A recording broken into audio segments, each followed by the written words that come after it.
তুফান আসছে, সাকিব দা মানে সাকিব ভাই এখানে চলে এসেছেন, আবার আসবে, কি বলবে? দেখেছো নিশ্চয়ই। আমি ন্যাচারালি একটু ক্যাজুয়াল থাকতে বেশি ভালোবাসি। যখন একটা মানে নিজের করা কাজকে সম্মান দেওয়া হয় তো খুব ভালো লাগে সেটা ভাবলে।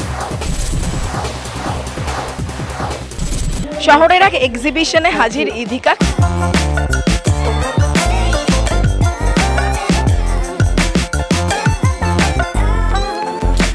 কিন্তু এখন প্রচন্ড ব্যস্ততা তার জীবনে, কিন্তু এইভাবে ঘুরে ঘুরে জামা কাপড় কেনা এরকম কি হয় যে বিভিন্ন স্টলে গেলাম, একটু পছন্দ করলাম, নাকি অনলাইন পুরোটাই? এখন অ্যাকচুয়ালি আগে খুব হতো, আগে যে কোনো আমি খুব কম মানে খুব অকেশনালি আমি জামা কাপড় কিনেছি।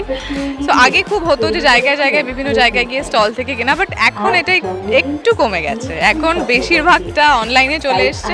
খানিকটা একটু সেই কুড়েমির জন্য যে এখন গিয়ে আবার এই রোদের মধ্যে জামা কাপড় কিনতে হবে, আর খানিকটা বেরোতে হয়তো পারি না বলে। এই অ্যাওয়ার্ডটা নিয়ে কি বলবে, একটু বিশেষ ধরনের? হ্যাঁ, আমি অ্যাকচুয়ালি খুব খুশি, কারণ অ্যাওয়ার্ড তো একটা অনেক বড় ব্যাপার।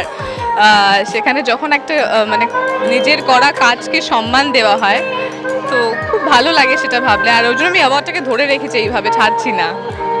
আমরা জানি তুমি এমনিতে খুব সাজ, সব সময় খুব পারফেক্ট থাকা সেটা নও, মানে মোটামুটি, কিন্তু এখন নিজের কাজের জন্য এইভাবে থাকতে হয়। তো এই পুরো বিষয়টা কেমন লাগে যে সব সময় পারফেক্ট থাকা, একদম ম্যাচিং করে করে? আমি অ্যাকচুয়ালি জানি না আমি পারফেক্ট থাকতে পারি কি না, বাট আমি একটা জিনিস খুব চেষ্টা করি যে আমি যখন যেই কাজটা করি সেই কাজটা খুব মন দিয়ে বা একটু পারফেক্টলি করার চেষ্টা করি, অবশ্যই নিজের কমফর্ট জোনটাকে বজায় রেখে। হ্যাঁ, আমি ন্যাচারালি একটু ক্যাজুয়াল থাকতে বেশি ভালোবাসি, বাট হ্যাঁ কখনো কখনো কোনো ইভেন্টসে বা যেখানেই হোক সেখানে খুব বেশি ক্যাজুয়ালি থাকা যায় না। সো হ্যাঁ, তখন একটু সাজগোজ একটু তখন হয়ে যায়।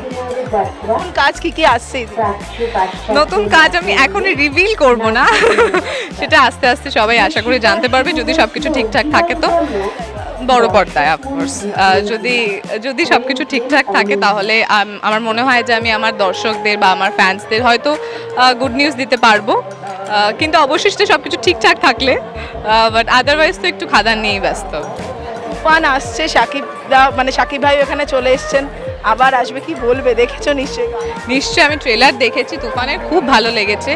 আর শাকিব খানকেও খুব ভালো লাগছে দেখতে, মিমিদিকে খুব সুন্দর লাগছে দেখতে, ইনকেস তার পাশাপাশি চঞ্চল চৌধুরী প্লাস নাবিলা, সবাইকেই খুব ভালো লাগছে। আর আই হোপ কি হয়তো দর্শকেরও খুব ভালো লাগবে দেখে। মানে এলে সাকিব ভাইয়ের সঙ্গে যোগাযোগ করার ইচ্ছে আছে, মানে দেখা করার, বা সাকিব ভাই? নিশ্চয়ই নিশ্চয়ই, আমার কো অ্যাক্টর, তার উপরে প্রথম সুপারস্টারের সঙ্গে আমার কাজ করা, এরকম একটা ছবিতে প্রিয়তমার মতন, তো অবশ্যই ইচ্ছে আছে। এইখানে যখন অফকোর্স মানে আমি তার দেশে গিয়ে কাজ করছি, সে এখন আমার দেশে আসবে অফকোর্স। শেষে দর্শকদের, তোমার এপার বাংলা ওপার বাংলা সকল দর্শককে অসংখ্য ধন্যবাদ। এই অ্যাওয়ার্ডটার অধিকারী যতটা আমি, তার থেকে অনেকটা বেশি আপনারা। সো এইটা আপনাদেরকে সবাইকে ডেডিকেট করে, আর এভাবেই ভালোবাসুন আর এভাবেই পাশে থাকুন। Thank you. Tollywood focus Kolkata চ্যানেলটি আপনাদের ভালো লাগলে লাইক করুন, সাবস্ক্রাইব করুন এবং আপনাদের প্রিয় ভিডিওটি অবশ্যই শেয়ার করুন। Tollywood focus Kolkata.